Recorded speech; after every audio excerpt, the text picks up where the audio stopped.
How to improve your overall health and fitness level. Make adjustments to your current diet. One of the easiest things that you can do that will have one of the largest impacts on your health is making changes to your diet. The things that we eat not only have a direct impact on our weight, but also affect the amount of energy that we have throughout the day. If we are feeling lethargic throughout the day, then the chances of us exercising or doing something productive later are pretty small. I've noticed that a ton of people fall victim to whatever the latest fad diets are in hopes that they can become more healthy and lose weight. The problem is that these are often hard to maintain, and people end up putting the weight back on after the diet is over. In my personal experience, I've found that it is easier to start small when it comes to changing the things that we eat on a daily basis. My advice would be to pick one meal out of the day and make it as healthy as possible. Try to eliminate any fried foods and excess sugars, and concentrate on eating fruits and vegetables and lean meats. You can also start out with the snacks that you eat in between meals. If you switch over from eating candy bars to eating almonds or some other healthy snack, you can slowly get yourself used to eating more healthy. Over time, you can focus on changing 2 meals a day and continue until your whole day is comprised of healthy meals. Take a cooking class. Another thing that stopped me from eating healthier was just not knowing what to cook. It seemed like I had a ton of recipes for things that were not healthy, but very few that were actually good for me. If you find yourself in a similar situation, I would advise you to do one of 2 things. If you have friends that eat healthier than you do, ask them to suggest a few basic dishes that you can prepare on your own time. They can probably introduce you to a range of foods that you can begin to try on a daily basis. If that doesn't work, another suggestion would be to attend a cooking class at one of your local restaurants or community colleges. There are often classes that can teach you how to cook healthier meals and expose you to healthier foods to keep in your refrigerator. By doing this, you can improve your cooking skills while also learning affordable ways to eat healthy. Trying to become more healthy and active is often a challenge that is easier said than done. Every year right around New Year's, loads of people make promises to themselves that they are going to get in shape and stay in shape, but very few of them are able to maintain this change. Unfortunately, I have been in this same situation, and it takes more than just making a resolution to become more healthy. It takes small changes that lead to lasting lifestyle change. This article will focus on some tips that should help you to become a more healthy and active individual. Of course, they are just suggestions, and nothing can replace good old-fashioned internal motivation. If you can think of some tips that have helped you in the past, I encourage you to leave them in the comments at the end of the page. It's possible that other readers could also benefit from your experiences. Make adjustments to your current diet. One of the easiest things that you can do that will have one of the largest impacts on your health is making changes to your diet. The things that we eat not only have a direct impact on our weight, but also affect the amount of energy that we have throughout the day. If we are feeling lethargic throughout the day, then the chances of us exercising or doing something productive later are pretty small. I've noticed that a ton of people fall victim to whatever the latest fad diets are in hopes that they can become more healthy and lose weight. The problem is that these are often hard to maintain, and people end up putting the weight back on after the diet is over. In my personal experience, I've found that it is easier to start small when it comes to changing the things that we eat on a daily basis. My advice would be to pick one meal out of the day and make it as healthy as possible.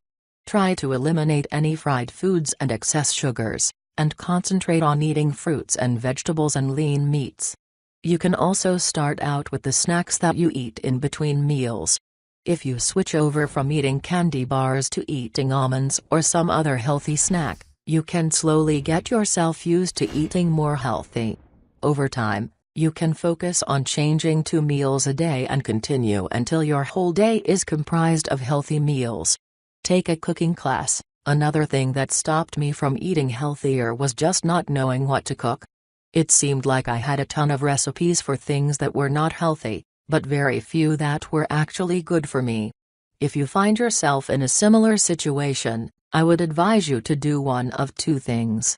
If you have friends that eat healthier than you do, ask them to suggest a few basic dishes that you can prepare on your own time. They can probably introduce you to a range of foods that you can begin to try on a daily basis. If that doesn't work, another suggestion would be to attend a cooking class at one of your local restaurants or community colleges. There are often classes that can teach you how to cook healthier meals and expose you to healthier foods to keep in your refrigerator. By doing this, you can improve your cooking skills while also learning affordable ways to eat healthy. Make your goals realistic. One mistake that people make when trying to get in shape is only making one long-term goal. The problem with this is that when people don't feel as if they are making progress towards that goal, they start to give up completely. In reality, it could take a while to start noticing large results, but this doesn't mean that smaller success stories aren't happening. My suggestion would be for people to come up with a clearly defined long-term goal followed by a series of smaller goals leading up to it. This way, even if it is taking a while to achieve the ultimate goal, you can still measure yourself by how many smaller goals you have accomplished. And no matter what size the goal is, everyone has to agree that being able to cross something off a checklist is a motivating feeling. Keep your body in motion every day. I won't lie, I've fallen victim to the excuse that I don't have enough time to exercise. The truth is that we have opportunities throughout the day that give us a chance to get in shape. These moments may not allow us to get in a full body workout, but we can at least stretch or do things to get blood moving throughout our bodies. It doesn't mean that we have to set aside hours at a time to do these activities either. I started out by doing little things like parking my car at the farthest corner of the parking lot on the way into work each morning. At least I knew that if all else failed, I was going to get in a good walk on the way to and from work. Another thing that I have started doing recently is blocking off 15-minute breaks in the morning and afternoon to get up from my desk and go for a walk.